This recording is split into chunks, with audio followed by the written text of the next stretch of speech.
Marich turned himself into a golden deer and roamed in front of Sita's hut at a time when she came out to pluck flowers.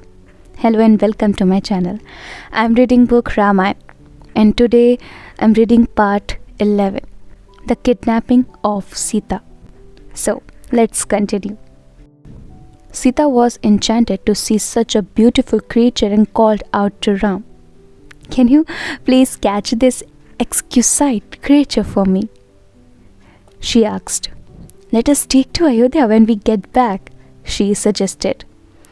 Lakshman, who also saw the golden deer, was cautious. So he told Ram, "Brother, somehow I feel that this is not a real animal. I feel that this is some Rakshas in the guise of a deer." Shri Ram had also taken a great liking for the deer and he brushed Lakshman's advice aside.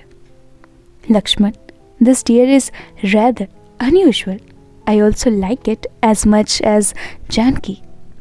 If, as you say, it is really a Rakshas, I can kill it and get rid of the Rakshas. Be careful. Look after Sita till I return." So saying, Ram went in pursuit of the animal. Ram ran behind the deer, and just as he was about to catch it, it ran faster and faster.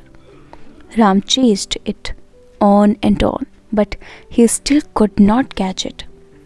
Tired and unable to catch it alive, Ram used his arrow. As soon as the arrow hit the deer, it fell down and its body turned once again into the body of Rakshas. Before dying, Marich imitated Ram's voice and cried out, "Sita! Lakshman!" Ram at once realized that this was a trick of the Rakshas and feeling for the safety of Sita, hurried back to the ashram. When Marich's cry reached Sita's ear, she felt scared and told Lakshman, "Your brother is in danger. Please go to his rescue." Lakshman tried to calm her by assuring that no harm could ever come to Ram. When she insisted that Lakshman leave at once in search of Ram, Lakshman refused. She got angry. "Lakshman, didn't you hear what I said? Instead of going to Ram's help, you stand here like a stone statue. Are you Ram's enemy? Have you no concern for the safety of your brother?" Lakshman was hurt by Sita's word, but still he said calmly, "Brother is very valiant. No harm can come to him. As I told you earlier, the golden deer was probably Marich. My brother Ram has instructed me not to leave you alone. I shall follow his orders." In her anxiety about Ram's safety, Sita accused Lakshman of evil intentions and threatened to end her life if Lakshman did not go to Ram's help. Lakshman was extremely hurt by Sita's accusations and so decided to go in search of Ram. Before he went, he warned Sita to be careful about strangers. He also threw a line just outside the door of the hut with his arrow and told her, "Respected sister-in-law, please do not cross this line on any event. I will soon be back with brother Ram. May God protect you." Ravan, who had hid behind a tree waiting for Sita to be left alone, turned himself into a poor sannyasi and called out in front of the hut, "Alms for a poor sannyasi." Thinking that a hungry person was at the door, Sita opened it with the food vessel in her hand. Ravan found her even more beautiful than ever, and this made him determined to have her at any cost. Sita stood at the door, not wanting to cross the line Lakshman had drawn in front of the hut. So, to make her cross the line, Ravan pretended to be very weak with hunger and said, "My lady, please hand over the alms to me here."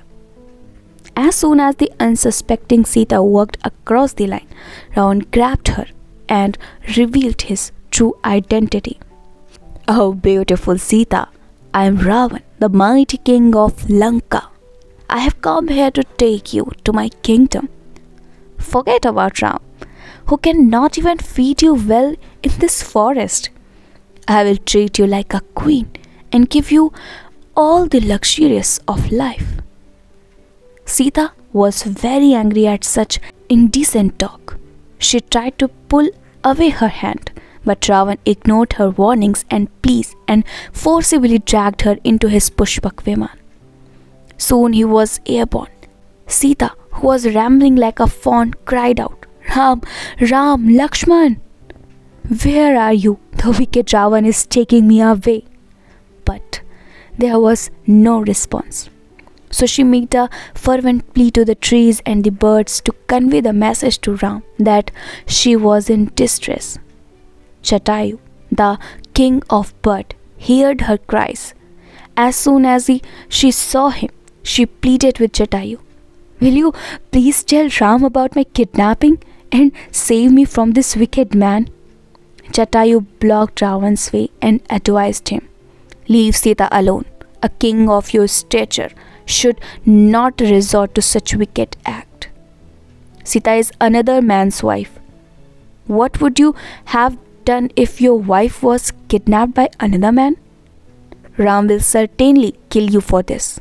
But before that, I will fight against you and rescue Sita. Ravan laughed at Jatayu. You are nothing but a bird. Are you going to rescue this beautiful lady? I will show you my strength, challenged Jatayu. And then they fought with each other high up in the skies. Jatayu scratched and injured Ravan's body with his sharp claws. He was deeply touched by Sita's tears and her helpless conditions. So, even at the cost of his own life, Jatayu fought with Ravan. With his powerful wings, he broke Ravan's bow. This made Ravan very angry and he chopped Jatayu's wing with his sword. He cut off the legs too. Jatayu lost the power to fly and fell to the ground. Sita was dismayed that Jatayu died for her sake. She plunged with immense sorrow. Ravan again flew to Lanka along with Sita. On the way, the helpless Sita cursed Ravan. Wicked Ravan, you have invited death. For my husband is not an ordinary man. He is the bravest among the brave.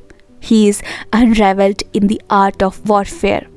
He can kill you with a single arrow, threatened Sita. None of these words had any effect on Ravan.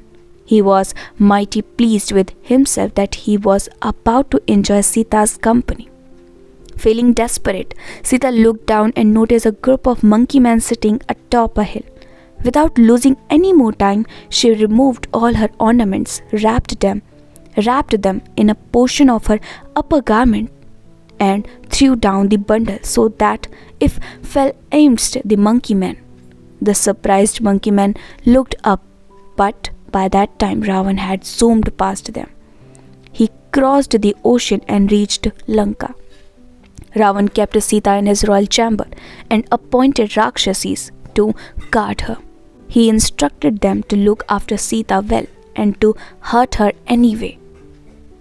Ravan thus hoped that Sita would eventually change her mind about him and agree to be his queen. That's why Ravan made it a habit to visit her every day, carrying expensive gifts with him.